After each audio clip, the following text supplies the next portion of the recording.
নমস্কার। বাংলার সাহিত্যে আপনাদের সবাইকে জানাই স্বাগত।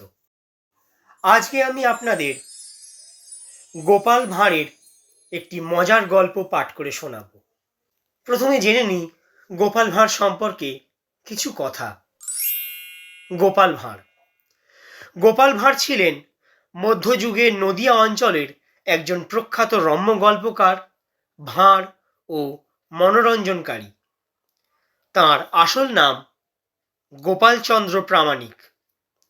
তিনি অষ্টাদশ শতাব্দীতে নদিয়া জেলার প্রখ্যাত রাজা কৃষ্ণচন্দ্রের রাজসভায় নিযুক্ত ছিলেন। তিনি ছিলেন সৎ ও বুদ্ধিমান। বুদ্ধি এবং সৎসাহস থাকার কারণে রাজা কৃষ্ণচন্দ্র তাঁকে তাঁর সভাসদদের মধ্যেকার নবরত্নদের মধ্যে একজন হিসেবে অন্তর্ভুক্ত করেছিলেন। গোপাল ভাঁড়ের আজকের গল্প তাই তো দেখি জামাই আনার এত শখ কেন? গোপালের স্ত্রী সব সময় গোপালের কাছে বায়না ধরতো যে তার মেয়ে জামাইকে আনবার জন্য। একদিন গোপালের স্ত্রী একদম জেদ ধরলো, ওদিকে যাচ্ছ যখন মেয়ে জামাইকে নিয়েই এসো। সবাই দেখো কেমন স্বাদ আহ্লাদ করে, কিন্তু আমরা তো এসব করতে পারি না গো। স্ত্রীর কথা শুনে গোপাল ভাবল, জামাইরা যত বাড়িতে না আসে ততই ভালো। জামাই আনা মানে ওই হাতির খরচ। এই আমাদের জামাই বাবাজি এলে যে একবার হঠাৎ করে বিদে হয় না। সবকিছু ভেবে গোপাল মুখে মুখে বললে, এই তো মেয়ে জামাই 6 মাস আগে ঘুরে গেল, এর মধ্যে আবার কেন? আহা, এলেই তো দেখো না, এলেই সেই আবার 2 মাসের ধাক্কা। আমার এখন অবস্থা যে খুব খারাপ গিন্নি, বুঝতে পারছো?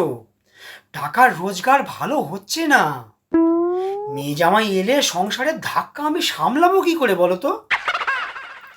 এখন থাক, ও 2-1 মাস পরে না হয় নিয়ে আসা যাবে, ঠিক আছে? এদিকে গোপালের স্ত্রী তো রেগে গেল। রেগে গিয়ে তিনি বললেন, তুমি কি হার কেপ্পন গো, এমন শ্বশুর যেন কারো না হয়। ভগবানের করুণায় আর মহারাজের কৃপায় তোমার কিসের অভাব বলো তো? হ্যাঁ? গোপালের স্ত্রী নানা রকম কথা ইনিয়ে বিনিয়ে বলে সেই কাঁদতে শুরু করে দিলেন। তাই গোপাল বাধ্য হয়ে লোক পাঠালো তার মেয়ে আর জামাইকে নিয়ে আসার জন্য। মেয়ে জামাই ঠিক সময়ই এলো, কিন্তু জামাই তো শ্বশুর বাড়িতে রোজ চব্য চস্য লেজ্জ পেয়ে আদরে আর বাড়ি যাওয়ার নামটি করে না। জামাই যেতে চাইলেও গোপালের স্ত্রী আবার ছাড়ে না তাকে কিছুতেই। বলে, এই তো এলে বাবা, এখনই যাই করছো কেন? ওই 2 মাসের আগে কিন্তু তোমাদের আমি কিছুতেই ছাড়বো না। এবার তোমাদের তোমাদের বাড়িতে কি দরকার? হ্যাঁ, কি দরকার যে বাড়ি না গেলে চলবে না? না না, এখনই যাওয়া কিছুতেই তোমার চলবে না।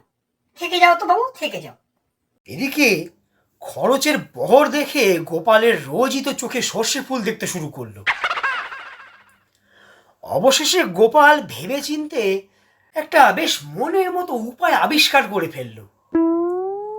গোপাল একদিন বিকেল বেলায় জামাইকে একান্তে ডেকে বললে, বাবাজি, এখানে না বড় ছিঁচকে চোরের উৎপাত গো। ওই ছিঁচকে চোরের জ্বালায় না গাছে আমার লেবু রাখাই দায়। প্রায় প্রতিদিন জানো তো ওই সন্ধ্যের সময় বেটা চোর এসে লেবু তুলে নিয়ে যায়।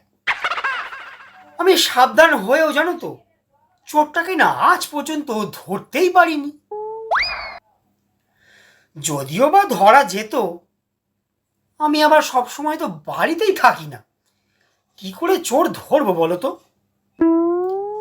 আচ্ছা বাবা জীবন, বলছি তুমি তো সবসময় বাড়িতে থাকছো, তা তুমি একবার দেখবে? দেখো না বাবা, দেখো তো ওই যদি চোরটাকে ধরতে পারো কি না।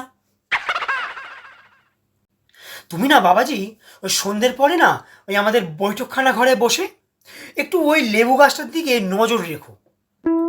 চোরকে ধরলে না একেবারে জাপটে ধরবে। ওই লেবু চোর বেটাকে না শায়েস্তা না করলেই চলছে না, বুঝলে? আজকাল লেবুর যা বাজার, বাজারে লেবু তো যেন পাওয়াই যায় না। এক একটা লেবুর কত দাম বলো তো। শ্বশুরের কথা শুনে জামাই বললে, আপনি কিছু ভাববেন না বাবা, আমার নজর এড়িয়ে কোনো চোর কিছুতে লেবু চুরি করতে পারবে না বাবা। আরে বাবা, চোর তো সামান্য ওই লেবু চুরি করতে আর মাঝরাতে আসবে না, ওই সন্ধ্যের পরেই দেখবেন ঠিক আসবে। ওই বেটাকে না আমি একদিন না একদিন ঠিক ধরে ফেলবো, এই আমি কথা দিলাম আপনাকে বাবা। লেবু চুরির কথা আপনি এর আগে আমায় কেন বলেনি বলুন তো? আমি প্রায় 1 মাস হলো আপনার বাড়িতে আছি, আপনি এ কথা আমায় আগে বলবেন তো।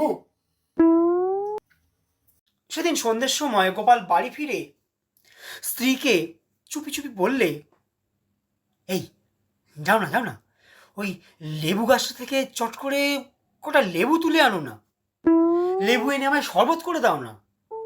আমার এখনই একবার রাজবাড়িতে যেতে হবে, চেষ্টা করে দেখি যদি কিছু টাকা পয়সা রোজগার করে আনতে পারি। হাত একেবারে খালি, বুঝলে না, হাত আমার একেবারে খালি। সেদিন আসলে বাড়িতে কেউ ছিল না, ছেলেমেয়েরা তখন বেড়াতে গেছে। তাই কোনো লোক না থাকায় গোপালের স্ত্রী অন্ধকারে নিজেই লেবু আনতে গেল। ছেলে মেয়েদের অবশ্য গোপাল কায়দা করেই আগে থেকে বেড়াতে পাঠিয়ে দিয়েছিল, যাতে জামাই ছাড়া বাড়িতে আর কেউ না থাকে। কেউ উপস্থিত থাকলে যে আর কাজটা করা যাবে না। জামাই শ্বশুরের কথা মতো ওত পেতে বসেছিল। যেমনই গোপালের বউ লেবু পাড়তে ঢুকেছে, অমনি জামাই অন্ধকারে চোর ভেবে শাশুড়িকে একেবারে জাপটে ধরলো। এমন জাপটে ধরলো যে শাশুড়ি যেন কোনো মতে পালিয়েই আর যেতে পারলো না। টানা হ্যাচড়া করতে করতে জামাই চেঁচালো, আজ তোমার লেবু চুরি করা বের করছি। তুমি ভারী ঘুঘু তাই না? ওই রোজ রোজ লেবু চুরি করার মজা তোমায় আজ আমি দেখাবো বাবা জীবন। তুমি মনে করেছ বাড়িতে কেউ নেই, তাই তো? দাঁড়াও, হচ্ছে তোমার। আসলে গোপাল এই অবস্থার জন্যই তো তৈরি ছিল। চিৎকার চেঁচামেচি শুনে তাড়াহুড়ো করে ঘরের হ্যারিকেনটা নিয়ে ছুটে গেল। গিয়ে দেখলো জামাই বাবাজি তখনও শাশুড়িকে কোষে জাপটে ধরে রয়েছে। শাশুড়ি প্রাণপণে জামাইয়ের হাত থেকে রেহাই পাবার চেষ্টা করে যাচ্ছে, কিন্তু কিছুতেই ছাড়তে পারছে না।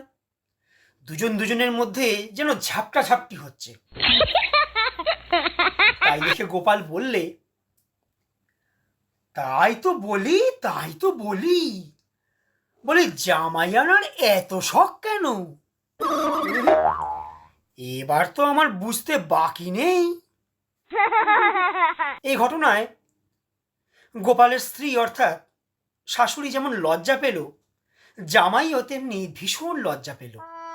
তার পরদিন জামাই লজ্জায় সেই যে গোপালের মেয়েকে নিয়ে চলে গেল, তারপর আর শ্বশুর বাড়ি এলো না।